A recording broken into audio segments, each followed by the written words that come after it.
श्री कृष्ण जी में प्रवेश करके उसकी आत्मा को दबा के ये काल बोल गया सारे काम ने, और उसके निकलने के बाद फिर ओरिजिनल कृष्ण था वो क्या बोलता है दिखाता हूं आपको। देखिए ये संक्षिप्त महाभारत द्वितीय खंड, ये संक्षिप्त महाभारत ये द्वितीय खंड गीता प्रेस गोरखपुर से प्रकाशित है। संपादक तथा संशोधक हैं जयदयाल गोविंद का, जिसने मद्भुत गीता का भी अनुवाद किया है। गीता प्रेस गोरखपुर से प्रकाशित है। ये यहीं से प्रकाशित है, गीता प्रेस गोरखपुर से। इसके 667 पृष्ठ पर आप जी को ले चलते हैं। ये देखिएगा पृष्ठ नंबर 667 667, और ये है संक्षिप्त महाभारत। संक्षिप्त महाभारत अब यहां आ गए हम। जन्मे जय ने पूछा, ब्रह्मन शत्रुओं का नाश हो जाने के बाद जब महात्मा श्री कृष्ण और अर्जुन सभा में बैठकर वार्तालाप कर रहे थे, उस समय उनमें क्या बातचीत हुई? तो वैशंपायन जी कहते हैं, कहा राजन, श्री कृष्ण के सहित अर्जुन ने जब अपने राज्य पर पूरा अधिकार प्राप्त कर लिया तो वे देव सभा भवन में आनंद से रहने लगे। एक दिन सज्जनों से घिरे हुए वे दोनों मित्र स्वेच्छा से घूमते घूमते सभा मंडप के ऐसे भाग में पहुंचे जो स्वर्ग के समान सुंदर था। पांडुनंदन अर्जुन श्री कृष्ण के साथ रहकर बहुत प्रसन्न थे। एक बार उन्होंने उस रमणीक सभा की ओर दृष्टि डालकर भगवान से ये वचन कहे, देवकी नंदन, जब युद्ध का अवसर उपस्थित था उस समय मुझे आपके महात्म का, अब यहां चर्चा हो रही है इनकी, महात्म का ज्ञान और ईश्वरीय स्वरूप का दर्शन हुआ था, किंतु केशव आपने स्नेहवश पहले मुझे जो ज्ञान का उपदेश किया था वह सब इस समय बुद्धि के दोष से भूल गया है। उन विषयों को यानी गीता, श्रीमद् भगवत गीता के ज्ञान को सुनने के लिए बार बार मेरे मन में उत्कंठा होती है। इधर आप जल्दी ही द्वारका जाने वाले हैं, अतः पुण्य वह विषय मुझे सुना दीजिए। वैशंपायन जी कहते हैं, अर्जुन के ऐसा कहने पर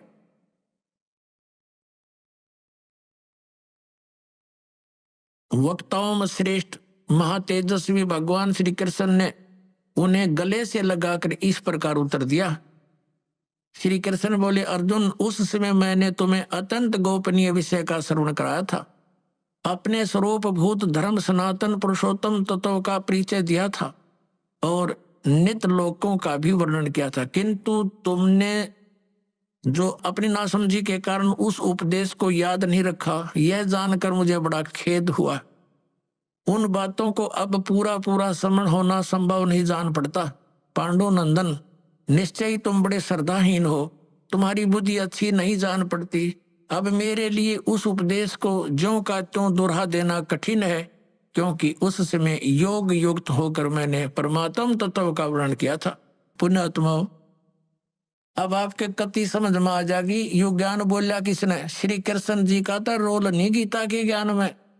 अब ये खुद कह रहे हैं कि मैंने, अब जैसे ये दास आपको ये सत्संग सुना रहा है और आप मुझे 10 वर्ष के बाद पूछ दो, जी इस विषय पर जो आपने ये सत्संग किया था कृपा फिर सुनाइयो। कभी सुन लो, उसी से मैं सुना दूंगा, क्योंकि वो मैंने अपने होश आवास में सुना रखा है। और मेरे अंदर कोई प्रेत बोल रहा है तो फिर मैं ये बात बोलूंगा तो श्री कृष्ण बोल रहे हैं कि तुमने याद नहीं रखा, तुम कैसे व्यक्ति हो, श्रद्धाहीन हो, बुद्धिहीन हो। अरे भले आदमियों, ये दास सत्संग करेगा और प्रथम बार जो श्रोता इस सत्संग को सुनेगा 20% याद रहता उसको, और मैं फिर डांट मारूं कि तुमने याद क्यों नहीं रखा, तो इसका इससे सिद्ध है कि खिसियानी बिल्ली खंबा नोच रही है। यानी उसको ज्ञान नहीं खुद को, और उसको धमका रहा है कि तूने याद क्यों नहीं रखा, तेरा के बिजली गिर गई। अब तो आपको क्या हो गया, जब ऐसे भयंकर युद्ध के समय में आदमी योग युक्त हो सकता है, तो शांत है, सब तरह से बिल्कुल पीस ऑफ माइंड है, आराम से योग युक्त हो सकते। भाव कहने का ये पुणात्माओं, श्री कृष्ण जी का तो रोल ही नहीं था गीता के ज्ञान देने में। अब श्रीमद् भगवत गीता का ज्ञान दिया किसने है?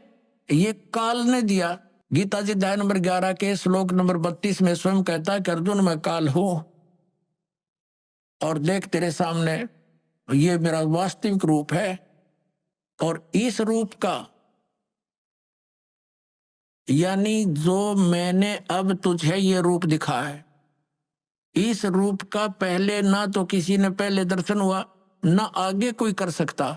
ये तेरे ऊपर रहम करके मैंने ये अपना विराट रूप देखा। पुणात्माओं, यदि श्री कृष्ण जी बोल रहे होते गीता, तो ये शब्द नहीं कहते कि ये मेरा विराट रूप पहले किसी ने नहीं देखा, क्योंकि श्री कृष्ण जी तो अपना विराट रूप कौरवों की सभा में दिखा चुके थे। उस विराट में दिन रात का अंतर है। अपनात्माओं, एक तो 60 वाट का बल्ब हो, ट्यूब हो, और एक हो 1000 वाट की, तो कितना अंतर है। ट्यूब दोनों है, लेकिन वो 1000 वाट वाली 60 वाट वाली से भिन्न होती है। तो इसी प्रकार इन दोनों ने ही विराट रूप दिखाया था, उसमें और उसमें भिन्नता थी। और ये शब्द श्री कृष्ण जी नहीं कह सकते कि पहले किसी ने नहीं देखा और आगे कोई नहीं देख सकता। तो इससे सिद्ध है गीता ज्ञानदाता श्री कृष्ण नहीं उसके अंदर प्रवेश करके काल बोल रहा है। वो 1000 भुजा का भगवान है, 1000 कला का है। सहस्रा बाहु, अर्जुन कहता है कि हे सहस्रा बाहु, हे 1000 भुजा वाले भगवान, अपने उसी चतुर्भुज रूप में आ जाओ। क्योंकि वो श्री कृष्ण मान रहा था उसको, और श्री कृष्ण इज विष्णु जी जो है ये 4 भुजा के भगवान है। अब इस दास की नजरों से आपको पता चलेगा कि श्रीमद् भगवत गीता का ज्ञान किसने बोला।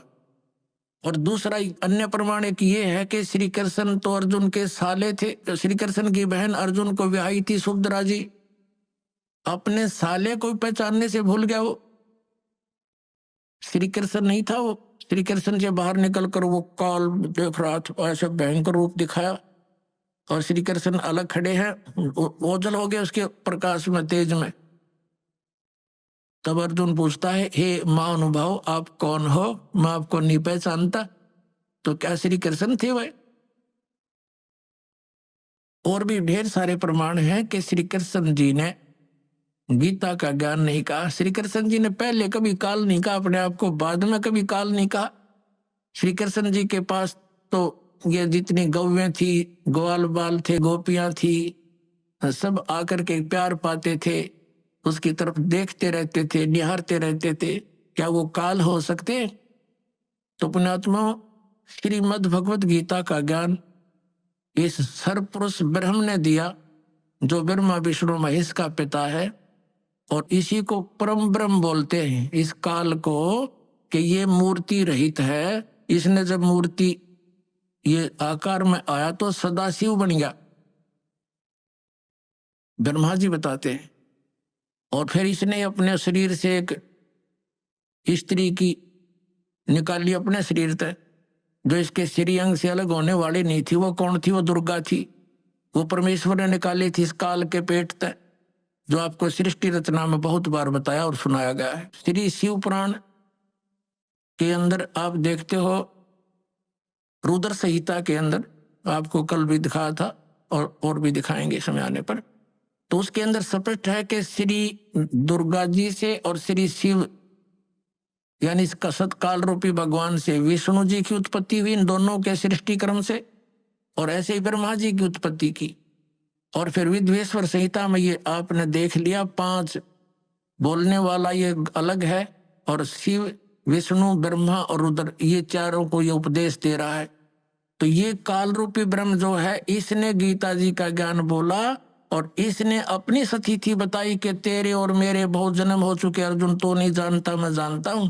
और इसलिए परम अक्षर ब्रह्म की तरफ 18वें अध्याय के 62वें श्लोक में इसने कहा है, यदि तूने पूर्ण मोक्ष चाहिए, परम शांति की चाहिए, तो उस परम अक्षर ब्रह्म की शरण में जा, उसकी कृपा से ही तू परम शांति को और सनातन परम धाम को प्राप्त होगा। फिर ये उसके लिए ऑप्शन छोड़ दिया कि उसके लिए तत्वदर्शी संतों की खोज कर, वो संत जैसे बताए तू वैसे भक्ति कर, तब तेरा पूर्ण कल्याण होगा। बोलो सतगुरुदेव।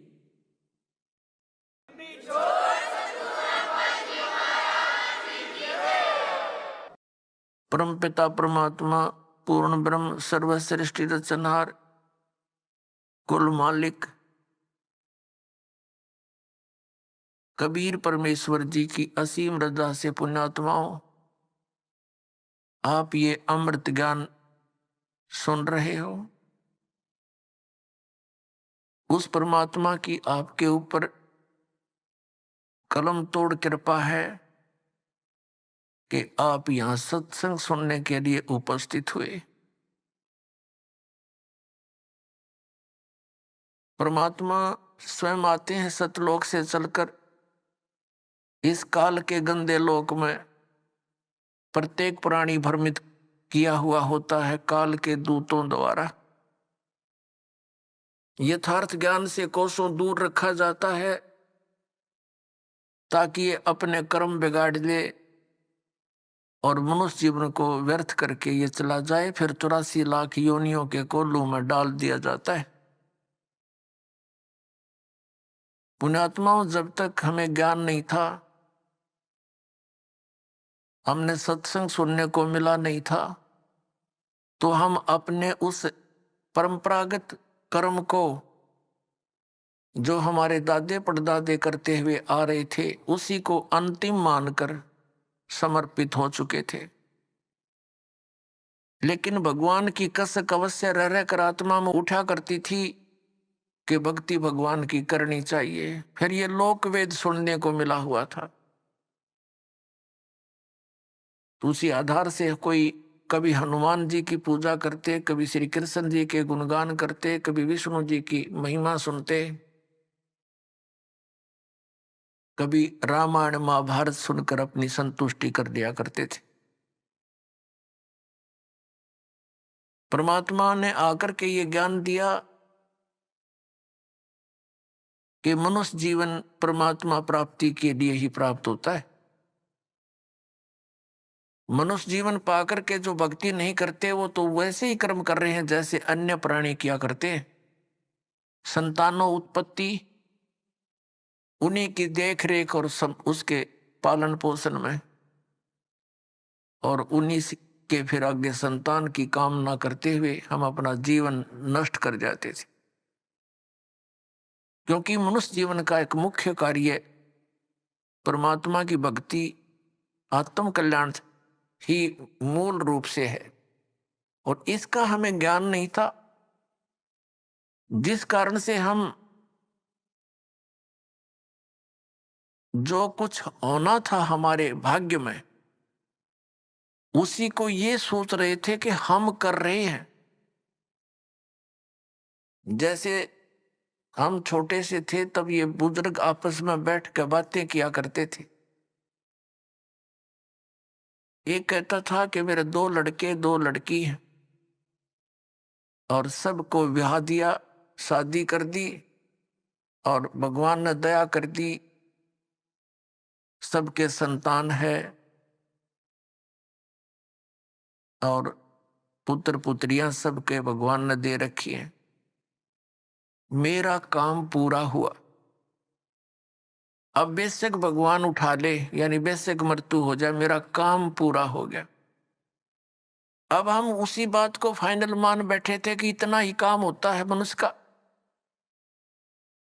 अब पुण्यात्मा परमात्मा के ज्ञान की रोशनी से पता चला कि ये काम जो मनुष्य जीवन से करना था वो तो स्टार्ट भी ना किया आपने, ये तो जीवन नष्ट कर दिया, सफल नहीं हुआ आपका।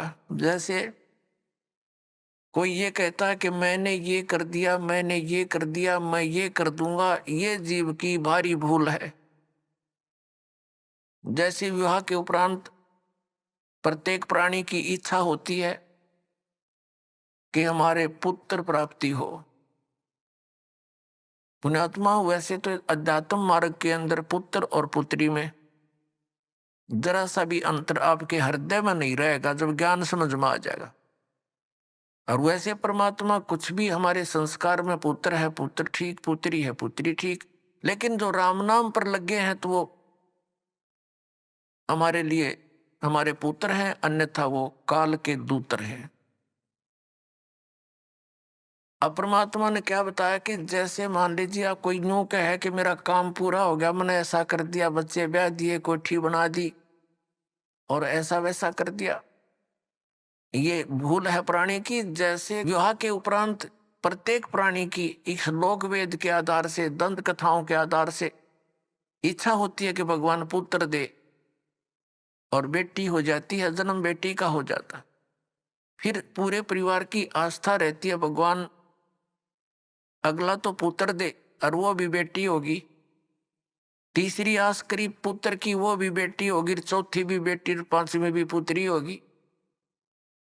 तो क्या आपका चाहा हुआ, क्या आपका किया हुआ वही हुआ जो आपके भाग्य में लिखा हुआ था। तो पुण्यात्माओं, समझदार को संकेत ही काफी होता है। अब हमने जो करना चाहिए था वो सत्संग से ज्ञान हुआ। वो क्या ज्ञान हुआ? परमात्मा ने आके बताया है कि जब तक ये प्राणी सुखी है, इस झूठे सुख को प्राप्त है, तब तक तो ये समझता है कि मैं बिल्कुल ठीक ठाक हूं। क्योंकि जब तक प्राणी के पूर्व जन्म के पुण्य शुभ संस्कार चलते हैं, तब तक वो कितने खोटे काम करो, उसके प्रारब्ध में लिखा हुआ पिछले जन्म का उसको पुण्य मिलता ही रहेगा। पुत्र भी होंगे, पुत्री भी होंगी, और वो संतान भी नेक हो सकती है। लेकिन आगे भक्ति ना करने से, जैसे बैटरी चार्ज होती है, और वो बैटरी चार्ज है तो वो सारे काम कर रही है, पंखा भी चल रहा है, ट्यूब भी जग रही है, लेकिन चार्जर ना लगाने से उसकी अक्षमता समाप्त हो जाएगी, वो डाउन होगी, और फिर उसके बाद सब सुविधाएं समाप्त हो जाएंगी। तो इसी प्रकार पूर्व जन्म के संस्कारी प्राणी पिछले जन्म जन्मांतरों के शुभ संस्कार किए हुए उनके साथ हैं। वो चाहे कुछ भी भक्ति ना करो, सारा दिन घुट्टी लाओ, ताश खेलो, चाहे को कितना सफल अपने आप को समझता है, चाहे मंत्री बना, चाहे प्रधानमंत्री बना हुआ है, वो उसके पूर्व जन्म की बैटरी चार्ज है। और जिस समय वो डाउन होएगी, उस समय देखना क्या हाल होगा। तो हमें अब पता चल गया इस बात का, हमने पहले से चार्जर लगा दिया अपना, भगवान की दया होगी, चार्जर मिल गया ठीक ठाक हमें, तो हमारे ऊपर ये आपदाएं नहीं आवेंगी। नहीं तो फिर भगवान की भक्ति की आवश्यकता ही नहीं। यदि कोई आपदा आई भी तो परमात्मा ऐसी मदद करेगा, दुनिया देखती रह जाएगी। इसलिए परमात्मा की खोज में यह प्राणी बहुत युगों से लगा हुआ, और अब वो साधना, वो भगवान हमें मिल गया जो हमारी प्रोटेक्शन करता है, हमें जो बचाव करता है और मोक्ष देता है। हमारे प्रारब्ध के यानी संस्कारों के, किस्मत के, पाप कर्मों के कारण होने वाले जो कष्ट हैं उनका भी वो निवारण कर देता है। पुण्यात्मा, परमात्मा ने आके हमें ज्ञान दिया। दुख में सुमरण सब करें, सुख में करे ना कोई, जय सुख में सुमरण करें तो दुख काहे को होवे। सुख में सुमरण किया नहीं, दुख में करते याद, कह कबीरता दास की, कौन सुने फरियाद। परमात्मा ने आके बताया कि दुख में तो सब भगवान को याद करते, और सुख में याद नहीं करते। सुख में सुमरण किया नहीं और फिर दुख में करते याद, कह कबीरता दास की, फिर कौन सुने फरियाद। तो पुण्यात्माओं, जो व्यक्ति आज अपने आप को इस झूठे सुख में सुखी मानता है और वो इन आपदाओं के आने से पहले ही परमात्मा के चरणों में लग जाता है, भक्ति करता है, तो उसके ऊपर आने वाले कर्म के कष्ट नहीं आएंगे। और जो इस झूठे सुख में मस्त है, पुण्यात्मा, प्रत्येक प्राणी का प्रारब्ध बनाया जाता है। प्रारब्ध बोलते हैं हमारे पुण्य और पाप, वह भगवान के दरबार में संचित हैं, डिपॉजिट है बैंक में। तो उनमें से जब हमारा मनुष्य जीवन आता है, एवरेज रेशो में पुण्यों के हिसाब से पुण्य निकाल लिए जाते हैं और पापों के हिसाब से पाप, दोनों का मिश्रण करके आपको एक मनुष्य शरीर मिलता है। जिनके पुण्य अधिक संचित हैं उनकी पुण्य की रेशो जीवन में ज्यादा होती है, लेकिन पापों का समावेश भी अवश्य होता है। तो जब तक पुण्य चलते हैं तब तक तो ये सोचता है कि मेरे ऊपर कुछ नहीं होने वाला, और जब पापों का दौर शुरू होता है फिर ये भटकता है, रोता है बुरी तरह टक्कर मार मार के, फिर परमात्मा को याद करता है। उसमें परमात्मा उस विषय में कहते हैं, अच्छे दिन पाछे गए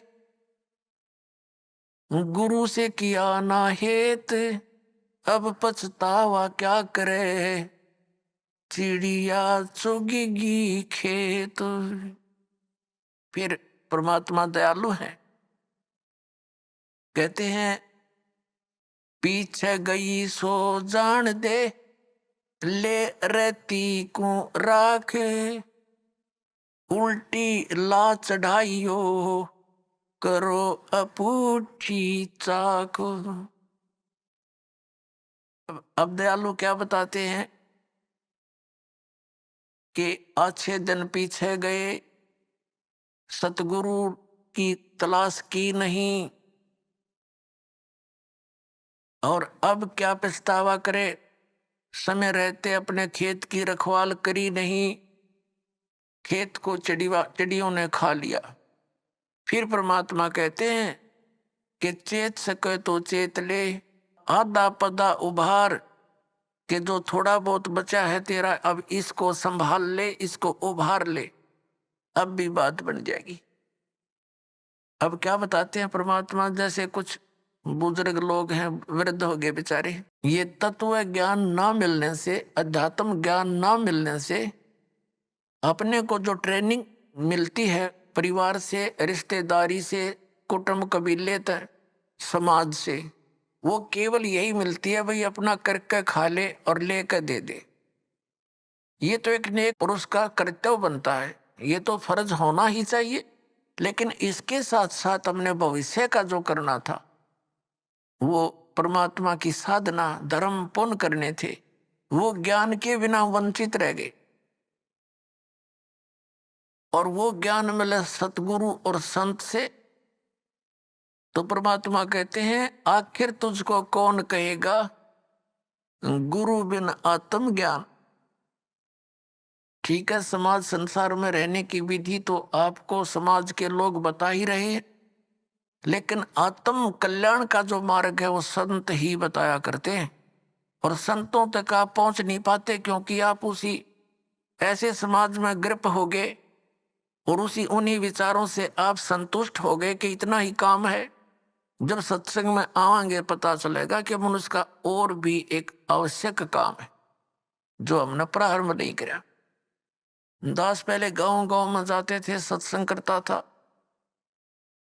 एक गांव में दो भाई थे, एक ने उपदेश ले लिया था, एक उनके पिताजी थे, बहुत नेक आत्मा थे, लेकिन इस ज्ञान के अभाव से वो इन सत्संग आदि के नाम से बहुत खिंचते थे। हम वहाँ 3 दिन का पाठ करते थे जैसे यहाँ चलता है, और 3 दिन तक 2-2, 3-3 बार टाइम में सत्संग करते थे।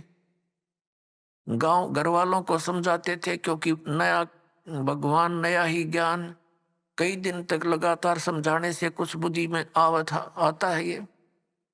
तो हम सत्संग कर रहे थे, उन घर वालों ने अपने सभी भाईचारे को कह दिया था कि हमारे घर में 3 दिन कोई भी हुक्का बीड़ी तम्बाकू का प्रयोग करने नहीं आवे, या घर में बीड़ी तम्बाकू लेकर भी नहीं आवे। तो क्या हुआ कि उनका बुढ़ा ऊपर चौबारे में आंगन में, गर्मियों के दिन थे, ऊपर हुक्का भर के बैठ गया दूसरे अपने पुत्र के घर पे। हम सत्संग करते रहे, पहले दिन सत्संग सुना दिन में, फिर रात ने सुना। तो अगले दिन वो रात्रि के समय सत्संग समापन हुआ, बूढ़ा नीचे आ गया। लगभग 70 वर्ष की आयु थी उसकी। अब वो आके हमारे पास बैठ गया जमीन पे, और उसकी पुत्र वधू ये सोच रही थी बूढ़ा पता नहीं क्या बोलेगा महाराज जी को, पता नहीं क्या कह देगा यू, क्योंकि इनने कभी ये काम देखे नहीं, और पता नहीं क्यों आ गया यू तो बहुत चिढ़ा करता है इन बातों से। वो बैठ के और आंखों में पानी भराया, रोने लग गया। मैंने पूछा क्या बात होगी? बाबा क्या बात है, क्यों रो रहे हो आप? ने बोला जी जो ज्ञान आपने सुनाया ये बात तो आज तक हमने कदे सुनने को ना मिली। हमने तो लक्ष्मी चंद की रागनी सुनी है, और कोई सांग सिनी में देखे, और मैं तो इतना मेहनती आदमी था। इन पुत्रा के 2-4 किले आवे थे, मैंने इनके 12 किले बना दिए। 12 एकड़ जमीन, 8 एकड़ और मोल ली मेहनत कर करके। और ईब मेरा क्या होगा, मैं तो 70 साल की उम्र होगी मेरी। अब मैं क्या करूंगा, क्या बनेगी मेरे साथ में? मैंने तो इस ज्ञान से सारी रात नींद आनी बंद हो गई, और अब मेरा खाना पीना भी छूट गया। अब क्या बनेगा, मेरा क्या होगा? मेरी तो उम्र जाली। और उसकी पुत्र वधू भी वहीं बैठ की। बूढ़ा आज तो बहुत अच्छा बोला, और वह ध्यान से सुना कि जो क्या हो गया बुढ़े के एकदम। ने बोला जी क्या मेरा भी कुछ हो सकता है? मैंने कहा देखो विश्वास करो, अब जैसे कुएं होते थे पहले बहुत गहरे, और उनमें 100-100 150 फुट नीचा जल होता था। उसको निकालने के लिए एक लंबी नेजू हुआ करती रस्सी, बहुत मोटा, इतना मोटा रस्सा, और 150-200 फुट लंबा, और उसके बाल्टी बांध दी जाती थी, और वो बाल्टी से पानी निकालते थे तो 100 फुट दूर तक खींच के ले जाते थे 2-3 जने, और फिर बाल्टी से जल निकल आता था। तो मैंने कहा कि जैसे कुएं में बाल्टी जा रही हो और नेजू हाथ से छूट गई रस्सी, और वो तो जा रही है, और भाग दौड़ के और उसको पकड़ने की चेष्टा कर ली यार, वो हाथ में आ जा, लास्ट की 6 इंच भी ठहगी।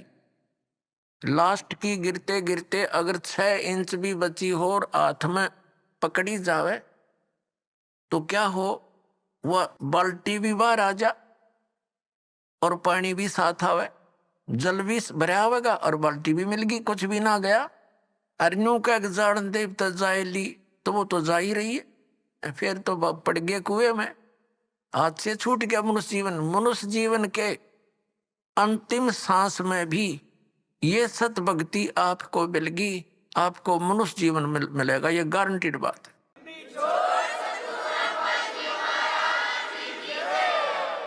और आप क्या तो अभी 70 वर्ष है, एवरेज 80-90 तो मानते हैं मनुष्य की आयु, और आप तो स्वस्थ दिखाई देते हो, करड़े हो, खूब तगड़े, नाम लो, पर ओका बीड़ी शराब तम्बाकू ये छूना नहीं पड़ेगा। और आन उपासना कुछ नहीं करोगे। ये बाबे गांव गुम में जितने डेरे डारे बन रहे हैं, या अन्य जो समाध पूजा तीर्थ व्रत ये नहीं करने होंगे। ने बोला जी मैं तो कुछ नहीं करूं, मेरा पीछा छूटे क्यों करे, और कर करा लिया हमने, सारी उम्र डले डोलिए, मुझे दीक्षा दे दो। उसकी पुत्र वधू कहने लगी दादा ओके बहुत पीवा है तू, नाम लेकर हुक्का नहीं पीना। ने बोला तो देखिए तो एक बार, मन तो पता ही ना था इस बात का, आग लग गई सोके गए। फूकना मैंने, मेरा गधा बनूंगा, कुत्ता बनू, बिरान मट्टी होगी। और संता के वचन है ये झूठे नहीं हुआ कर दे बेटी, तो पुण्यात्मा देखड़े भाग जाएंगे बुढ़ापे में। नाम ले लिया उस भक्त ने, और 10-15 वर्ष जिया, और आराम तो अपना मृत्यु को प्राप्त हुआ और मोक्ष हो गया। कहते हैं जीना तो थोड़ा ही भला, जब सत सुमरण हो और लाख वर्ष का जीवन लेखे धरे नहीं कोई। अपने आत्मा जैसे बालक भक्ति पर लगता है, बहुत अच्छी बात है, लेकिन इस ज्ञान से परिचित बूढ़ा तो सिर धड़कीबाजी ला देगा। न पता है उसने रोज पता है ना मेरा कल टिकट कट जाए तो स्लोप में लिया जीवन कति नो ढलान में है। लास्ट जन के रह जा 60 साल पाछे तो उल्टी गिनती शुरू हो जाए, ध्यान रखनी चाहिए बुढ़ा ने। और डट के करे भक्ति अपना पीछा छुटवावे। ईब तो न्यू पड़े रहे। जैसे एक कवि का एक शब्द है, बिना ज्ञान के ऐसे दुखी होते हैं। हेर नर धोखे धोखे लौट गया आगी अंत घड़ी रे आगी अंत घड़ी।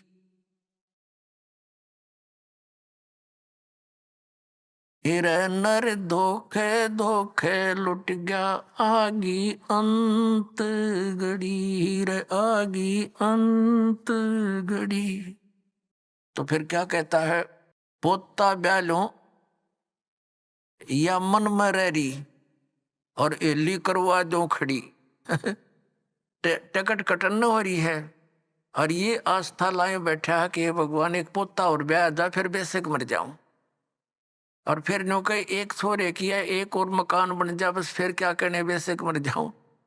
बता, इस प्रकार की आस्थाएं अज्ञानता से वृद्ध अवस्था में ये ज्यादा बढ़ जाती है। और जब ज्ञान हो जाएगा तब अपना माला लेके और बैठ जा कुण में, ना ताश खेले ना होके पाड़े ना गप्पे मारे, दिन रात एक करके अपना भक्ति करा के पीछा छुड़वावे। तो इस प्रकार पुण्यात्माओं परमात्मा कहते हैं पाछे गई सो जान दे और ले रहे तीन राख, उल्टी ला चढ़ाइयो करो अपुटी चाक। अगम निगम को खोज ले बुद्धि विवेक विचार, उदय अस्त का राज मिले तो बिन नाम बेगार। क्या कहते हैं परमात्मा के याद दिलाना चाहते हैं कि जरा सा कुछ विवेक से काम ले ए प्राणी। अगम निगम को खोज ले और बुद्धि विवेक विचार, उदय अस्त का राज मिले तो बिन नाम बेगार। बेगार क्या होती थी? हम छोटे थे उस समय ये 3 व्हीलर चले थे पेट्रोल के, जिसने ये गणेश बोले हैं। और हमारे गांव से लखन माजरा तक एक गणेश चलते थे, 2 टेम्पू थे वह। उनमें से एक दिन नहीं आया तो अगले दिन उससे पूछा उसके साथी ने कि कल कहाँ चला गया था। उसने बताया मैं कल बेगार में फंस गया था। बेगार क्या होती थी? पहले इन पुलिस वालों के पास गाड़ी गुड़ी तो होती नहीं थी और किसी को पकड़ लेते थे, ऐसे को भाड़ा करने वाले को कहीं रेड लगानी होती, कोई चोर उचक्का पकड़ना होता तो उसने पकड़ ले जाते। सारा दिन उसकी रेल बनाए रखते, वो तेल भी अपने दोहरे डालता और सारा दिन इधर चल उधर चल। सुबह पकड़ लेते, रात के 12 बजे छोड़ते, 1 मिनट का चैन नहीं और खर्चा करते हैं। तो वो बता रहा था कि कल बेगार में फंस गया, 200 रुपये का खर्चा हो गया। उसमें तेल बहुत सस्ता था, पेट्रोल भी 1-1.5 रुपया 100 रुपये लीटर था। और उस दिन की दिहाड़ी गई, 200 रुपये का खर्च तेल पानी में लग गया। सारा दिन धक्के खाता। इंडिया ने बोला 1 बजे छोड़ा, सुबह ले गए थे पकड़ के रात के 1 बजे। तो वो बेगार होती है। सारा दिन तो पूरा उसको 1 मिनट की पल नहीं, पल का भी चैन नहीं, कहीं रुकावट नहीं। सारा दिन वो ऐसा स्पीड खींचे दिखे और घर पे खर्चा करके दिहाड़ी भी लुटवा के हर रात न पड़ा आके। तो अपने तो पल्ले तो खर्चा करया और 1 मिनट की चैन नहीं, सारा दिन पहिया चला। वह बेगार कहलाती थी कि अपने चलता दिखे जैसे बहुत स्पीड तक को घनी सवारी करके आता होगा यू, और फंस रहा था बेगार के। तो परमात्मा याद दिलाते हैं कि जो परमात्मा की भक्ति नहीं करते वो चाहे पूरी पृथ्वी का राजा है, आपने नो दिखा है कि तो बड़े आगे पाछे इसका है सलूट मारनी है और बड़ी जय जयकार हो रही है। परमात्मा कहते हैं ये तो 3 व्हीलर वाला है, अपने पल्ले तो पैसे खर्च कर रहा है और खूब चहल पहल दिखाई देती है, अंत में इसकी वाह बिरन माटी होगी, याद रखेगा। अगम निगम को खोज ले बुद्धि विवेक विचार, उदय अस्त का राज मिले तो बिन नाम बेगारे। या भक्ति नहीं है तो यू राजा पूर्व जन्म की कमाई को बर्बाद कर रहा है और आगे की दाढ़ी बनती नहीं, क्योंकि ये नाम जाप ठीक नहीं कर रहा है। तो इसलिए परमात्मा कहते हैं बिन उपदेश अचंभ है, ये क्यों जीवत है प्राण, भक्ति बिना का ठोर है, ये नर नाही पाषाण। परमात्मा कबीर परमेश्वर जी कहते हैं कि बिना उपदेश लिए बगैर गुरु धारण किए ये मनुष्य, ये जीव किसको आधार मान के जी रहा है। मुझे इस चीज का आश्चर्य हो रहा है। और भक्ति बिना का ठोड़ है, ये नर नाही पाषाण। ये तो पत्थर है जब इस मनुष्य जीवन को बर्बाद कर रहे हैं, ना कोई आधार। यदि हम बच्चों को आधार मानते हैं तो हमारी ये मृत्यु हो जाती है, तो बच्चे हमारे कहाँ से हुए। हमारे सामने बच्चों की मृत्यु हो जाती है तो ये निराधार था, हमारा भूल थी हमारी कि हम इसीलिए जी रहे थे। हमारा आधार होना चाहिए मोक्ष, और मोक्ष के लिए पूर्ण संत की आवश्यकता होती है, सतभक्ति की आवश्यकता होती है। तो वो सभी समय संयोग इस कलयुग में आके इकट्ठे होते हैं, जो अब आपके लिए रजा कर रखी भगवान ने।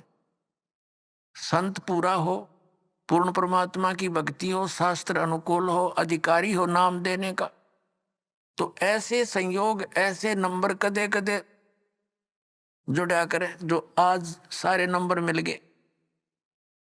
और अब केवल नाम लेना है, बुराइयों से बचना है, मोक्ष हो जाएगा। परमात्मा क्या कहा करते, यो सौदा फिर नाही संतो, यो सौदा फिर नाही, यो सौदा फिर नाही रे संतो, ये सौदा फिर नाही। लोहे जैसा ताव जात है, लोहे जैसा ताव जात है, ये काया दे सराही रे संतो, यो सौदा फिर नाही। ये सौदा फिर नाही संतो, यो सौदा फिर नाही। ये मनुष्य जीवन का मिलना बार बार नहीं होता। किसी सदग्रंथ को उठाकर देख लो, किसी महापुरुष के विचार देख लो कि मानुष जीवन दुर्लभ है, ये मिले न बारंबार, और जैसे तरवर से पत्ता टूट जाए वो फिर नहीं लगता डार। परमात्मा कहते हैं कबीर साहब जी के इड़की दे दे रोएगी सुरता जो तू चलेगी अकेली। जिस परिवार के लिए तू सारा दिन केवल इस पशु जैसे कर्म में ही लीन रहता है, और जब तेरी मृत्यु होने का समय आ जाएगा, अचानक बीमारी भयंकर हो जाती है लाइलाज, फिर वो सोचता है कि अब मेरा क्या हो बनेगा भगवान, मेरे बच्चे रह गए, इनका क्या होगा। परमात्मा कहते हैं तू भक्ति कर, मेरी शरण में आ, तेरी आयु भी बढ़ाऊंगा, तेरे बच्चों की भी रक्षा करूंगा।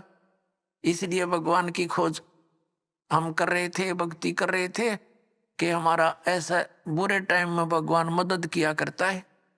तो परमात्मा कहते हैं तू मेरी शरण में आर, फिर लग ढंग से। कहते हिड़की दे दे रोएगी सुरता, आत्मा को कह रहे हैं जब तू चल रहेगी अकेली। जिस परिवार को अपना मान रहा था वो तो यहीं रह गया, तेरी बांह पकड़ के ले जाएंगे यम के दूत। फिर नो क्या पछाड़ खा खा रोएगी तो आत्मा, क्योंकि तेरा कोई संभालने वाला होगा नहीं, तेरा भगवान परमात्मा साथ दे नहीं, क्योंकि आपने उसकी साधना की नहीं विधिवत। और यदि आपने सत भक्ति कर रखी है और आपका यहाँ से जाना भी तो है ही सभी ने, लेकिन मालिक आपके साथ खड़ा पाओगा जब कहेगा बेटा मेरे साथ, और यम के दूत दूर हो जाएंगे, न एक दूर कति 100 कोस दूर खड़े पाओगे। तो हमने उस दिन की भी अब थोड़ी सी चिंता करनी चाहिए जब संसार छोड़ कर चलेंगे। इंसान घर से चलता है और जाने से पहले वो रात के सटे की चिंता पहले करता है कि कहाँ रुकूंगा। कोई धर्मशाला का या कोई रिश्तेदारी का कनेक्शन खोज करता है, और जब संसार छोड़कर जाता है ये कभी सोचता है नहीं अब कहाँ जाऊंगा, आगे कहाँ ठिकाना है मेरा। कबीर परमेश्वर जी ने आके बताया है, आदरणीय गरीबदास साहिब जी को मिले, उनको सचखंड लेकर गए, वापस छोड़े, फिर उनकी महिमा को गरीबदास साहिब जी ने उन्हीं द्वारा दिए गए ज्ञान को इस प्रकार बताया है। आगे गए ना बावड़े रहते भी सब जाही, बिन साहेब की बंदगी कहीं ठोड़ ठिकाना नहीं। जो पहले चले गए हमारे पुरुष, वो तो बताने आए नहीं हमारी गेल के बुंडी बनी या अच्छी बनी, और शेष बच्चे ये भी सब जाएंगे, और बिन साहेब की बंदगी यानी परमात्मा की भक्ति बिना कहीं ठोर ठिकाना ना। अब परमात्मा कौन है? गीता जी अध्याय नंबर 15 के श्लोक नंबर 16 और 17 में 3 पुरुष बताए, सरपुरुष और अक्षर पुरुष। सरपुरुष ये ब्रह्म है, अक्षर पुरुष ये पर ब्रह्म कहलाता है। सरपुरुष केवल 21 ब्रह्मांड का स्वामी है, ये ब्रह्म है, और अक्षर पुरुष 7 संख ब्रह्मांड का मालिक है। गीता जी अध्याय नंबर 15 के श्लोक नंबर 17 में कहा कि उत्तम पुरुष है तू अन्य परमात्मा इति उदाहरते। वो इन दोनों से श्रेष्ठ परमात्मा वास्तविक भगवान तो कोई और है जिसको परमात्मा कहते हैं, और वही तीनों लोकों में प्रवेश करके सबका धारण पोषण करता है। अपने आत्मा हमने अब परमात्मा की भक्ति बिना, अब हमारा परमात्मा हमारा साहिब कौन है? कबीर साहिब है, वो परम अक्षर ब्रह्म है, उसका कभी विनाश नहीं होता। उसकी साधना करने वाले प्राणी फिर लौटकर कभी संसार में जन्म मृत्यु में नहीं आते। गीता जी अध्याय नंबर 18 के श्लोक नंबर 62 और गीता जी अध्याय नंबर 15 के श्लोक नंबर 4 में यह कंसेप्ट क्लियर है। गीता ज्ञानदाता कहता है कि उस परमेश्वर की शरण में जाओ, उसकी कृपा से तो परम शांति को और सनातन परम धाम को प्राप्त होगा, और जहां जाने के बाद साधक फिर कभी लौटकर वापस संसार में नहीं आते। उस परमात्मा की भक्ति करो। वो गीता ज्ञानदाता से दूसरा है अन्य। अब क्या बताते हैं कि बिन साहेब की बंदगी कहीं ठोर ठिकाना ना। यदि हम ब्रह्मा विष्णु महेश या ब्रह्म या परब्रह्म यानी अक्षर पुरुष की भक्ति करते हैं तो जन्म मृत्यु सदा बनी रहेगी। इनकी भी जन्म मृत्यु है, और इनके अंतर्गत जितने प्राणी हैं उनकी भी, इनके साधकों की भी जन्म मृत्यु सदा बनी रहेगी। अब जैसे आप जी यहाँ खूब आराम से रह रहे हो, बच्चे हैं, पोते हैं, पोतियां हैं, या वैसे अभी बच्चे छोटे हैं, पढ़ रहे हैं, माता पिता हैं, या विवाह हुआ है तो आशाएं हैं संतान हो उसके, उनके ऐसे परवरिश करूंगा। तो यहां से तो एक दिन चलो चलो होगी, कभी भी हो सकती है वो चलो। अब यहां से मृत्यु हुई, पुण्य पाप के आधार से, पुण्य के आधार से स्वर्ग गए। स्वर्ग का भी सीमित समय है, जैसे यहाँ का समय है। वो समय पूरा होते ही वहां से कहेगा चलो बाई फोर्स, जैसे यहाँ से जबरदस्ती मृत्यु होती वहां भी जबरदस्ती फिर नरक में ठोक दिए जाएंगे पाप कर्मों के आधार से। पाप कर्म पूरे होते वहां से चलो नरक से गधा बनो, गधे की योनि पूरा होते ही समय फिर कुत्ता बनो चलो, और कुत्ता की समय पूरा होगा फिर चलो सुअर बनो, और फिर चलो मनुष्य बनो, और फिर चलो स्वर्ग में, फिर चलो नरक में। तो यहाँ परमात्मा कहते हैं आगे गए ना बावड़े और रहते भी सब जा, और बिन साहिब की बंदगी कहते ठोर ठिकाना ना। सब चलो चलो हो रही है, तो चलो चलो का नाश अब होगा, इस ज्ञान से होगा, कबीर भगवान से होगा, और इस सच्चे नाम से होगा जो दास के पास उपलब्ध है।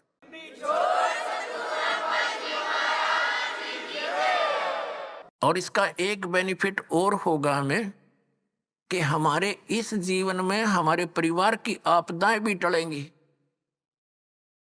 आपकी आयु शेष नहीं है, आपकी आयु बढ़ाएगा ये वो भगवान है जो उम्र भी बढ़ा देता है। आपके बच्चों की, आपके परिवार की रक्षा करेगा, आपके रिश्तेदारी तक भी परमात्मा आपको दुखी ना होने के कारण वहां तक भी आपके रक्षा करेगा कि मेरी आत्मा को चोट ना पहुंचे, वहां तक सुख देने की चेष्टा करेगा। ये ऐसा परम पिता है, ये कबीर भगवान है। अब प्रसंग चल रहा है, ये सौदा फिर ना ही संतो यो सौदा फिर ना ही, लोहे जैसा ताव जाते काया देश राही। 3 लोक और भवन चतुर्दश सब जग सौदे आही, और दुगने तिगने किए चौगने किन्हु मूल गवाही। ओए होए, ये मनुष्य शरीर ऐसा जानो जैसे कारीगर होते हैं। जैसे हम किसान परिवार में जन्म था दास का, घर वाले कह देते थे कि जाओ ये हल की जो फाली है इसको नुकीली बनवा के लानी है, लोहार के ले जा। लोहार के ले जाते थे, वो भट्ठी में दे देता था उसको और एरण एरण को घुमाता था। जब वो बिल्कुल लाल हो जाती थी फाड़ी, कुछ जो हल में लोहे की वह डंडा सा इतना लंबा, और वो जब कति गर्म हो जाती थी तब तुरंत निकाल कर और एरण पे धर देता था और कहता था घण लगाओ, जोर जोर से मारो ना ठंडी हो जाएगी, फिर कोई फायदा नहीं। तो तुरंत यानी गर्म लोहे पर तुरंत चोट मार के उसको बिल्कुल नुकीली बनाकर और दे देता था। ऐसे ही गर्म लोहे पर चोट लगाकर ये लोहार लोग, कारीगर, जैसे ये पेचकस वगैरह और जो भी पलटा चम्मच ये बनाते थे। तो जब गर्म है, गरम गरम पर चोट लगा दी, लोहे के साताव है ये, तो वो तुरंत उसका जो बनाना चाहते वो बन जाता है। जरा सा ठंडा हो जाए तो बेशक उस पर थोड़े मारे जाओ, उसका कोई यूज नहीं, बांगा टेढ़ा बन जाएगा। तो इसी प्रकार परमात्मा ने बताया कि ये आपका मनुष्य शरीर जब तक है ये लोहा गर्म है आपका, और इस गर्म लोहे पर चोट मार गए तो कुछ बन जाएगा नहीं। ये लोहा ठंडा हो गया, मृत्यु होगी, फिर तो बांगे टेढ़े मुंह हो जाएंगे कुत्ते गधे सुअर के, वह वस्तु नहीं बनेगी जिसके लिए गर्म लोहा कर रखा था। ये लोहे जैसा ताव जात है और काया दे सराई। ये मनुष्य जीवन आपका बर्बाद हो रहा है, इसको संभाल ले।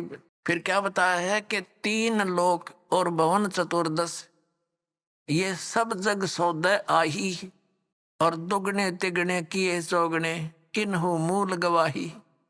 पुण्यात्माओं, जैसे कोई बिजनेसमैन 10-5 लाख रुपए लेकर के दूसरे शहर में जाता है, वो उस मूल धन है उसका वो 5 लाख रुपए, वहां जाकर किसी धर्मशाला में या होटल में कोई कमरा किराए पर लेता है।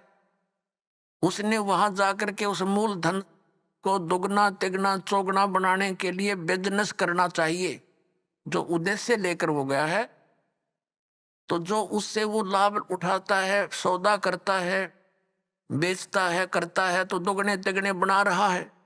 और यदि कोई उस मूल धन को, उस मूल धन से ही गुटी लगा रहा, शराब पीता है, होटल का किराया भी दे रहा है और गुटी लावर खावे, अच्छा मालस हो जावे, तो वो अपने मूल का नाश कर रहा है, मूल धन को बर्बाद कर रहा है। तो जो उद्देश्य लेकर गया था 5 लाख रुपए के, उसने 15 लाख बना लिए, तो वो हो गया सफल। और जिसने मूल धन का भी नाश कर दिया वो हो गया असफल, और वो बन गया कर्जवान और मजदूर। जैसे किसी से कर्ज लेकर जाते थे पहले पुराने समय में, वो क्या करते थे, कोई गरीब व्यक्ति उसका कर्ज वापस नहीं दे सकता था ऋण, तो उसको मजदूर लगा लिया करते थे कि मेरी मजदूरी कर, पूरे कर। तो परमात्मा कहते हैं ये मनुष्य जीवन आपको श्वास की पूंजी मूल धन मिला हुआ है। इस मूल धन से आपने दोगुने तिगने चौगुने करने चाहिए थे। और जिसको सत्संग सुनने को नहीं मिला उन्होंने अपने मूल का नाश कर लिया। परमात्मा कहते हैं कि दुगने तिगने किए चौगने किन्हु मूल गवाही, यो सौदा फिर नाही संतो, यो सौदा फिर नाही। अब दुगने तिगने कौन कर रहा है और मूल धन का नाश कौन कर रहा है? दुगने तिगने वो कर रहे हैं प्राणी जो सत्संग को समझकर परमात्मा का उपदेश ले लेते हैं, भक्ति करते हैं, दान करते हैं, सेवा करते हैं, परमात्मा की भक्ति करते हैं। वो अपने इस मनुष्य जीवन की पूंजी को दुगना तिगना चौगुना बना रहे हैं, वो साहूकार हो रहे हैं। और जो इस मनुष्य जीवन के अंदर अपना केवल अपने निर्वाह तक सीमित हैं, गुटी लाई सो गए, सिनेमा देखा, ताश खेले हैं और बकवादा में बड़े रहे, सिनेमा देखा, तो वो अपने मूल धन का नाश करे। उसके बाद फिर परमात्मा क्या बताते हैं, जो भक्ति नहीं करते, क्या बताते हैं कि ये दम टूटे पिंडा फूटे, हो लेखा दरगाह माही, और उस दरगाह में मार पड़ेगी, तेरे यम पकड़ेंगे बाही, यम के दूत तेरी बाजू पकड़ के ले जाएंगे यहाँ से। और जादन की वो डरनी लागे, लज्जा रे अकनाही। फिर क्या बताते हैं परमात्मा कि जा सतगुरु की मैं बलिहारी, जो जामन मरण मिटाही। अब गरीबदास साहिब जी कहते हैं कि उस सतगुरु के ऊपर मैं बलिहारी जाऊं, जो जन्म और मरण के इस महान कष्ट से छुटकारा दिलवा दे। तो पुण्यात्माओं, जन्म और मरण के रोग से छुटकारा कौन दिला सकता है? कबीर परमात्मा। और कबीर परमात्मा का रिप्रेजेंटेटिव, यानी उसके द्वारा, उसका कृपा पात्र, उसकी भक्ति साधना बनाने वाला, बताने वाला संत जो साधना देगा, उस साधना उस भक्ति के कारण वो परम पिता परमात्मा कबीर साहिब आपकी जन्म और मृत्यु का ये नाश कर देगा। तो ना तो विष्णु जी की साधना से हमारा जन्म मृत्यु नाश हो सकता, जन्म मरण, क्योंकि ये स्वयं नाशवान है। ना शंकर भगवान की भक्ति से, ना दुर्गा की भक्ति से, ना ब्रह्म की भक्ति से। गीता ज्ञानदाता ये ब्रह्म है, श्री कृष्ण में प्रवेश करके बोलता है। ये खुद कहता है दूसरे अध्याय के 12वें श्लोक में, चौथे अध्याय के 5 और 9 श्लोक में गीता जी में, अध्याय नंबर 10 के श्लोक नंबर 2 में गीता जी। ये गीता ज्ञानदाता कहता है, अर्जुन तेरे और मेरे बहुत जन्म हो चुके, तू नहीं जानता मैं जानता हूं। तो इसकी भक्ति करने वाला जन्म मरण से कैसे छूट सकता है? ये खुद जन्म मरण में गीता जी अध्याय नंबर 15 के श्लोक नंबर 16 और 17 में स्पष्ट किया है कि 2 पुरुष हैं, सर पुरुष और अक्षर पुरुष। अक्षर पुरुष ये 7 संघ ब्रह्मांड का स्वामी है, और परम अक्षर पुरुष जो 17वें श्लोक में कहा 15वें अध्याय के उत्तम पुरुष है तो अन्य, और 8वें अध्याय के 3रे श्लोक में कहा कि वो परम अक्षर ब्रह्म है, गीता ज्ञानदाता कहता है। तो उसकी भक्ति से जन्म और मरण का रोग नाश होगा। वो असंख्य ब्रह्मांड का स्वामी है, सबका मालिक है। वो सरपुरुष पर भी प्रभु है और अक्षर पुरुष पर भी वही मालिक है, और अनंत उसके अतिरिक्त जितने भी ब्रह्मांड हैं सबका वो ओवरऑल कंट्रोलर है। तो वो अविनाशी है। तो अविनाशी की भक्ति करने से ये अविनाशी हो सकते हैं, क्योंकि उसके लोक में जाएंगे, जिसकी भक्ति करेंगे उसी को प्राप्त होंगे। तो वहां जाकर के जन्म मरण मिटेगा। तो उस जन्म मरण किससे मिटेगा? जो उस परमात्मा कबीर साहब का रिप्रेजेंटेटिव होगा, उसका संत होगा, उसके द्वारा भेजा हुआ। जैसे विष्णु जी के कोई उपासक संत से भक्ति लेता है गुरु से, तो वो तो वहीं की टिकट बना होगा विष्णु के लोकता ही की।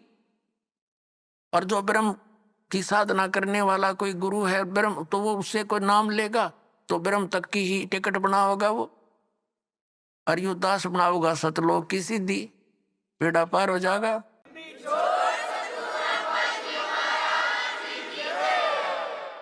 अब फिर क्या बात याद दिलाते परमात्मा, जा सतगुरु की मैं बलिहारी, जो जामन मरण मिटाही। यदि सदभक्ति ना की तो फिर क्या होगा? मात पिता तेरा कुटुंब कबीला, मसलत एक ठहराई। एक सलाह बन गई सबकी के मर गया भाई, उठाओ उठाओ उठाओ जल्दी करो, कोई लकड़ी ढूंढ लग जाएगा, और कोई उसने उठाकर पट दे जा धरेंगे शमशान घाट पे। कहते हैं मात पिता तेरा कुटुंब कबीला, मसलत एक ठहराई, और बांध पिंजड़ी आगे धर लिया, मरगट को ले जाही। अग्नि लगा दिया जद लंबा, फूक दिया उस ठाई। अब कर दिया काम, वो शरीर नाश तो करना ही था ना, तो उसमें कीड़े चल जा। ये तो ऐसा शरीर है। इस मिट्टी से हमने सोना बनाना था भक्ति करके, और केवल ये पशु पक्षियों जैसे कर्म किए इस मनुष्य शरीर से हमने नाश कर दिया इस भक्ति का, इस मूलधन का। और फिर आगे के बनेगी जो भक्ति नहीं करके जाते, उसकी आगे कितनी लंबी कहानी बताई है। अब देखो इन नकली गुरुओं ने, हमारे धर्म गुरुओं ने हमारी कैसे दुर्गति करवा रखी है।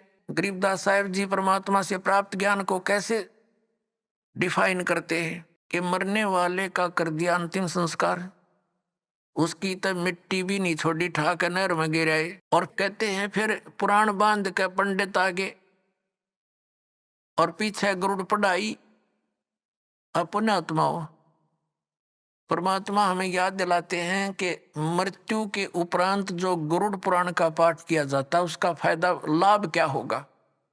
गरुड़ पुराण के अंदर ये लिखा हुआ है कि जो प्राणी भक्ति नहीं करता, ना वो दान पुण्य करता विधिवत, तो यम के दूत पकड़ कर ले जाते हैं, ऐसे रास्ते से ले जाते हैं उसके तांबे की धरती पर से लोहे कति जलते हुए नंगे पैरों जाता है।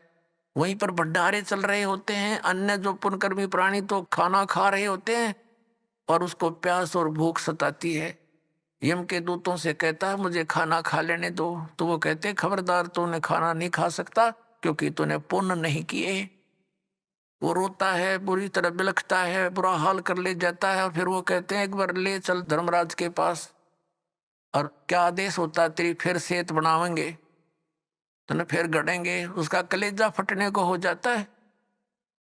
फिर गरुड़ पुराण में बताया गया है कि जो ऐसे जुल्म करता है उसके हाथ कटता है, वो ऐसे कर्म करता है उसकी आंख फूटती है, वो अंधा होता है। परमात्मा कहते हैं मरने वाला मर गया, उसने जो करना था वो कर दिया।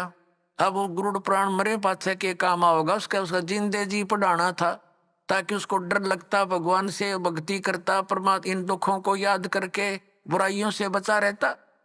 अब वो कर्म फोड़ कर चला गया, ईव गरुड़ पुराण का पाठ करा, इनकी सारी उल्टी रीति। अब परमात्मा क्या बताते हैं कि नर से तीतू पशुआ की जय गद्दा बैल बनाई, ये 56 भोग कहाँ मन बोरे की तो कुरुड़ी चरने जाई। ओए पुण्यात्माओं, इस काल ने हमारी बुद्धि इतनी कमजोर कर दी, हम ये सोचते हैं कि हमने जो आज पाठ है मनुष्य जीवन में, जब चाहे भोजन खा लें भूख लगते ही, जब चाहे चाय बनवा के पी ले, काजू किस्म सेब संतरे खावे, हलवे खीर खा लेते हैं। परमात्मा कहते हैं अगर इतनी सुविधा भगवान ने दी है जिसका कुछ काम भी नहीं आ रहा है, यदि आपने सत भक्ति नहीं की, गुरु धारण किया नहीं, तो फिर क्या होगा। नर से तीतू पशुआ की जय गद्दा बैल बनाई, ये 56 भोग कहा मन बोरे की तो कुरडी चरने जाई। ओए होए पुण्यात्माओं, हमारा जो हृदय इतना कट्टर हो गया, इतना ज्ञानहीन हो गया हमारा हृदय में कि हम ये सुनकर भी इनू यकीन नहीं होता सचमुच हमारी दुर्गति हो जाएगी। और यह सबसे बड़ी भूल जीव का लगी हुई है। ठीक है, स्वयं बुद्धि काम ना करती तो संतों के वचन सुनने चाहिए। अब कई जैसे हम अपने रिश्तेदारों को या कोई मित्र प्यारे से कहा करते भाई राम नाम ले लो, भक्ति कर लो, हैं गधा बनोगे कुत्ता बनोगे वीरन मैटी होगी, हैं तो वो क्या कहा करते, किसने देखा है देखी जाएगी। ले कोई बात हुई है। अब मरे पासे के गधा अपने पासे के देखी जाएगी, फिर तो कुमार देखेगा, 2.5 मन का बोरा कड़पा मारेगा लठ। देखना थी देख, बुराई छोड़ भक्ति कर भगवान की। देखो कोई अंधा जा रहा है किसी कुमार्ग पर, गलत रास्ते पर, आगे से कोई आंखों वाला आ गया और उसको कह रहा कि सूरदास ये तेरा रास्ता ठीक नहीं, बहुत भयंकर बियाबान में चला जाएगा, तुझे खा जाएंगे हिंसक जानवर। अब वो यदि होश में है वो अंधा, तो आंखों वाले की बात पर विचार करना चाहिए कि इसने क्यों कहा ये बात,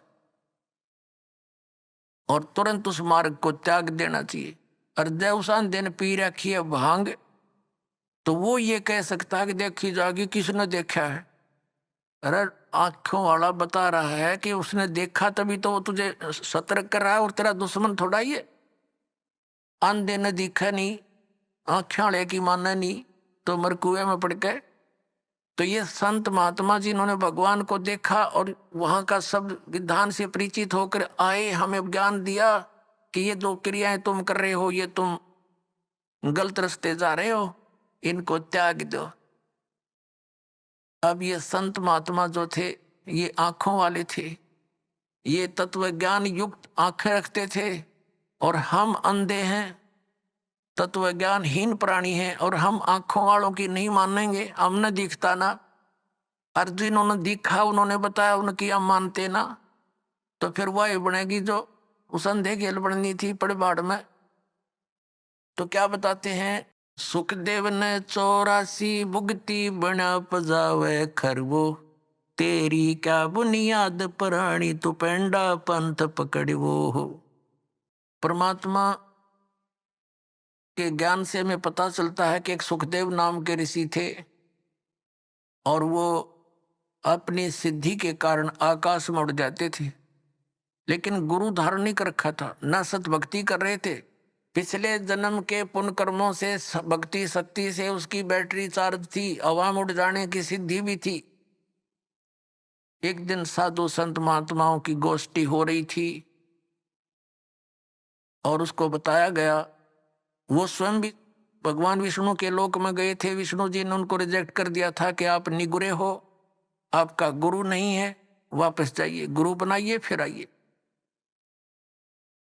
फिर उसने अन्य संतों से डिस्कस किया तो सभी ने बताया कि सुखदेव जी आपने गुरु नहीं बना रखा, ये सबसे बड़ी भूल है तेरी।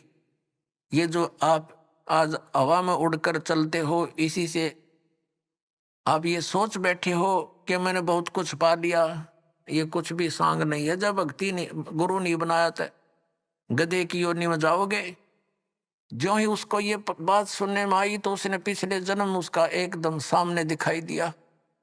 फिर सुखदेव ऋषि ने बताया कि एक समय मैं गधे की योनि भोग रहा था, अंधा हो गया, मेरे मालिक ने छोड़ दिया, लठ मारे घर से निकाल दिया। चलता चलता एक पगडंडी की अटकल सी लगाता हुआ जंगल में वन में जा रहा था। आगे एक नाला आ गया, एकदम मेरे पैर उस नाले में गिरने लगे। मैंने सोचा छलांग लगा ले, वापस पैर नहीं आ पा रहे थे तो मैंने छलांग लगाई। वो भीड़ा सा नाला था, 2-2.5 फुट का, 3 का। तो मैं बीच में फंस गया, चारों पैर लटके आगे पीछे थे, उसके नाले की पटड़ियां पर अड़ गया। इक्का दुक्का व्यक्ति जावे था उस रास्ते से, बहुत दूर था नगरी से, तो वो मुझे निकाल नहीं सका, उसने चेष्टा भी नहीं की इक्के दुक्के व्यक्ति ने, और मेरे ऊपर के पैर रखे पार होने लगे, मेरी पुली बना दी। 10-15 दिन तक भुगत कर जीवन अंत हुआ। अब वो दुख याद आते हैं और भक्ति करता हूं तो यहां परमात्मा भी याद दिलाते हैं कि सुखदेव ने 84 भुगती और बना पजावे खरवो, खरवा ने गधा। पजावे होते हैं ऊंचे ऊंचे, ये कुम्हार लोग बनाते थे पहले। पुजावा उसके ऊपर ईंटें बनाते जाते, ऊपर बाहर मिट्टी, उस राख को दूर नहीं डाल सकते क्योंकि और स्थान नहीं था, उसी के ऊपर बनाते रहे तो बहुत ऊंचा हो जाता है। तो परमात्मा कहते हैं सुखदेव ने 84 भुगती बना पजावे खरवो, और तेरी क्या बुनियाद प्राणी तू पेंडा पंथ पकड़वो। तेरी क्या औकात है बोली आत्मा, तो ये रास्ता पकड़ जो मोक्ष मार्ग है, इस मनुष्य जीवन को नष्ट ना करे। अब यहाँ आदरणीय गरीबदास साहिब जी बता रहे हैं, परमात्मा कबीर जी की तरफ संकेत कर रहे हैं।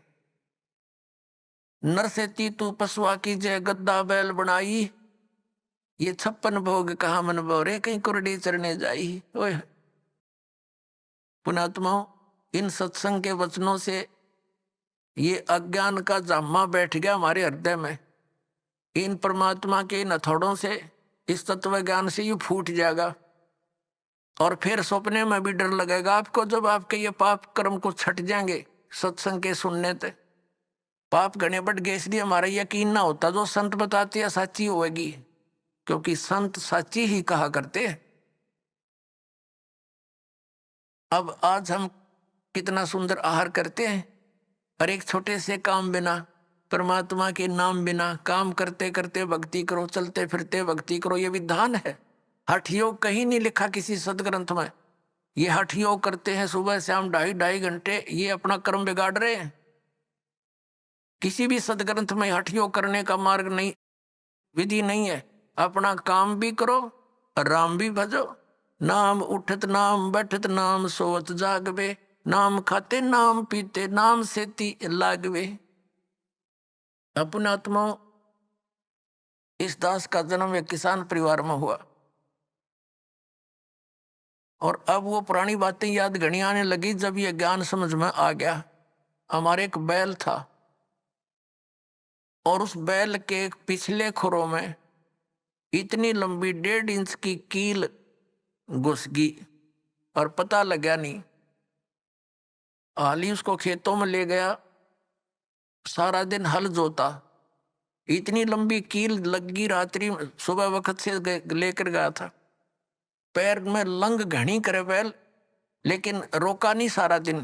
किस दृष्टिकोण से नहीं रोका कि कई बार बैल के नस पे नस चढ़ जाती है, तो सलाह दिया करते थे उस समय से ये हकीम होया करते कि बैल को ऐसा कोई झटका वटका लग गया होगा जिस कारण से ये लंग कर रहा है, लंगड़ा हुआ है, तो इसको रोकना नहीं चाहिए, काम लेते रहना चाहिए, इसी से ठीक होगा, नहीं तो ये सुन्न हो जाएगा पैर। इस दृष्टिकोण से आली ने सारा दिन प्रयोग किया, उसको रोका नहीं। शाम तक उसका पैर सोजस होगी, स्वेलिंग होगी, और घर पे आ गया जैसे तैसे 3 टांगों को रखता हुआ, और आते ही बैठ गया, ना कुछ चारा चरा, ना खाया पिया, कुछ भी नहीं, और उठा नहीं। सुबह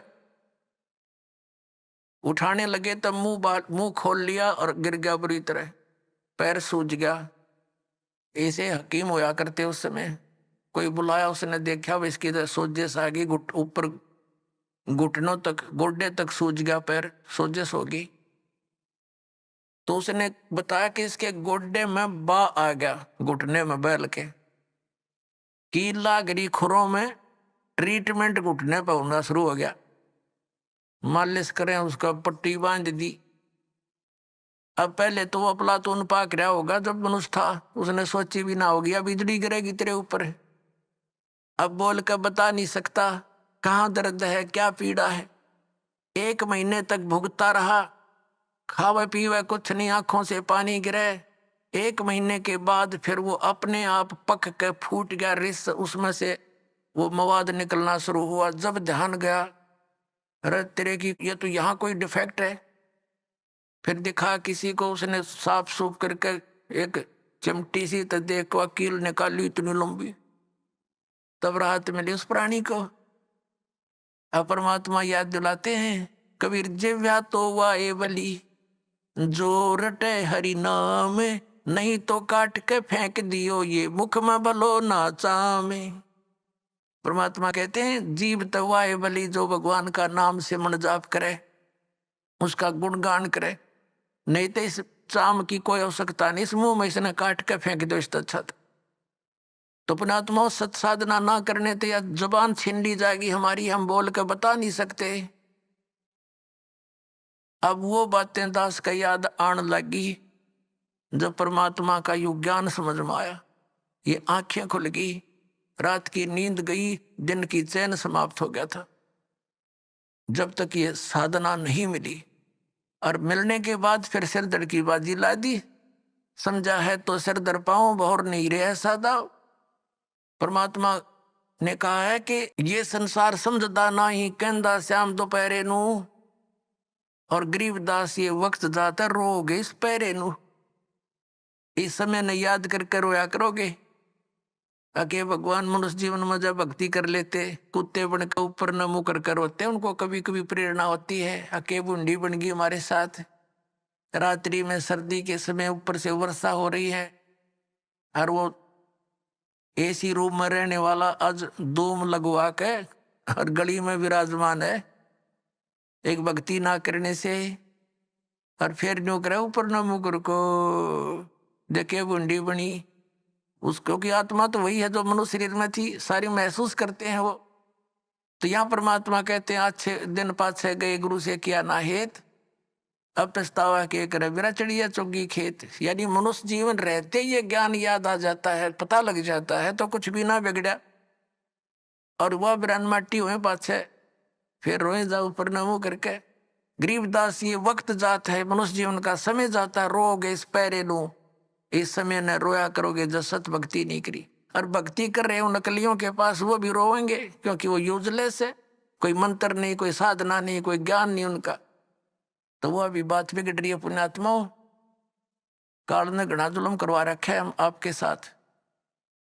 परमात्मा की चाह आत्मा को बहुत युगों से है, जब से परमात्मा से बिछुड़ी है, लेकिन काल ने अपने ये दूत छोड़ रखे हैं कि मिसगाइड रखे, परमात्मा तक ना जाने दे, और ही कई साधनाओं में उलझाए रखें। ये तो दयालु आते हैं, अपनी समर्थता से हमें इस मार्ग को याद दिलाते हैं और इस पर दृढ़ करते हैं। ना काल इस पर होने ना दे, 100 मन में खरपतवार पैदा कर देता जब सत्ज्ञान सुनता है, और जब अज्ञान सुना करते नो आराम से बैठे रहा करते, जो भी कोई कहता सारी साची, और सत शुरू होती है तो ये झूठी लगती है, क्योंकि हमने अज्ञान गणा सुन रखे। अब साधना करते हैं तो गलत करते हैं। क्या बताते हैं परमात्मा?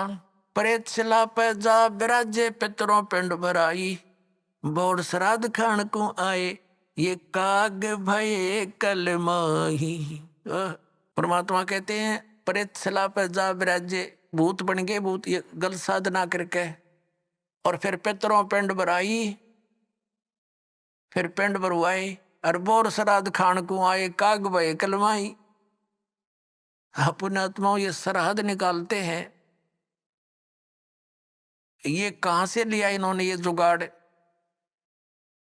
जबकि वेदों में मना है कि श्राद्ध नहीं निकालने चाहिए। ये भूत पूजाएं हैं, भूत पूजोगे तो भूत बनोगे। गीता जी अध्याय नंबर 9 के श्लोक नंबर 25 में कहा कि भूत पूजने वाले भूतों को प्राप्त होंगे, पितरों की पूजा करने वाले पितर बन जाएंगे, देवताओं की पूजा करने वाले देवताओं के पास जाकर उनके नौकर लगेंगे, और मेरी पूजा करोगे मुझे प्राप्त होगे। तो गीता जी में तो मना किया कि श्राद्ध पितर पूजा भूत पूजा ये 13वीं करनी, अस्थि उठानी, गति कराने के लिए गंगा में डाल कानी, ये सारी शास्त्र विरुद्ध साधना है, वेद विरुद्ध साधनाएं हैं, ये नहीं करनी चाहिए। अरे हमारे धर्म गुरु इन नवगाटा जुड़वा रहे हमारा कि श्राद्ध निकालो, 17वीं 13वीं करो। अपना आत्मा परमात्मा कहा करते रे भोली सी दुनिया सतगुरु बिन कैसे सरिया, रे भोली सी दुनिया सतगुरु बिन कैसे सरिया। अपने लला के बाल उतरवावे देख के चीना लग जइया। एक बुढ़िया लेकर जागी अपने पोते या पोती ने, कहाँ? गुड़गांव में आड़ी पे, अपने इष्ट धाम पर ले जाते हैं जहां पर भी, और वहां नाई बैठा होता है, और इन अज्ञानी धर्म गुरुओं ने हमारे को यह सलाह दे रखी है कि पहले बाल बच्चे के अपने माता के ऊपर उतरवाने चाहिए इष्ट धाम पे। अब वह बुढ़िया जाती है पोता पोती ने लेकर, साथ में पुत्र वधू, और वहां नाई बैठा होता है। उसको जा करके वह बुढ़िया कहती है कि रे नाई के भाई मेरे पोते के बाल काट दे। अब बाहर अगर 5 रुपया में काटता होगा ना नाई, उस इष्ट दाम पर 10 रुपये लेगा डबल। अब पता इसने मेरे बिना कोई काटनिया नहीं, इसके डबल तो लेगा। और फिर बुढ़िया न्यू कहेगी भाई काट दे जल्दी सी मोटे मोटे, और न्यू कहेगी बेटा देख अरे भाई नाई के ध्यान रखिए मेरे पोते का कच्चा सिर है, कदे इसका कैंची ना लाग जा, धीरे धीरे देख धीरे धीरे भाई। अब परमात्मा कहते हैं अपने लला के बाल उतरवावे, और इतनी चिंता कि कदे कैंची ना लग जइया, और एक बकरी का बच्चा लेके उसका गला कटैया। रे भोली सी दुनिया, वो भी तो किसी का बच्चा था जो तो बलि चढ़ाने जा रही है, और अपने बच्चे का इतना दर्द कैंची भी ना छू जा। परमात्मा कहा करते जैसा दर्द अपना हो ऐसा जान बिराने। अब फिर वो बाल लेकर बुढ़िया क्या करेगी? उसमें मंदिर में चढ़ावेगी भगवान की मूर्ति पे, और वो पूरा पुजारी बैठा होता है, वो उसी से में उठा के उनने और एक थैले में डाल देगा बोरी में, और जब वह बोरी भर जाएगी श्याम ने उसने उठा के कुरडिया पे फेंक आवेगा, और कौन सा बैंक में जमा करा होगा उसने, उसने बाहर फेंकने उठा के ना। और परमात्मा कहते तुम यही कटाओ और इन्हें यही फेंक दो, इसका कोई यूज नहीं, मूर्ख बना रखा तुम्हारे, धंधा खोल रहे हैं लोग। अपने लला के बाल उतरवावे देख कैंची ना लग जइया। एक बकरी का बच्चा लेके उसका गला कटैया। रे भोड़ी सी दुनिया सतगुरु बिन कैसे सरिया रे बोड़ी सी दुनिया, सतगुरु बिन कैसे सरिया। कच्चा पक्का भोजन बनावे फिर माता धोकने गैया, कच्चा पक्का भोजन बना के फिर माता धोकने गैया। उस माता ऊपर कुत्ता मुते, ओ क्यों ना मर गईया रे भोड़ी सी दुनिया। गुरु बिन कैसे सरिया रे भोड़ी सी दुनिया, गुरु बिन कैसे सरिया।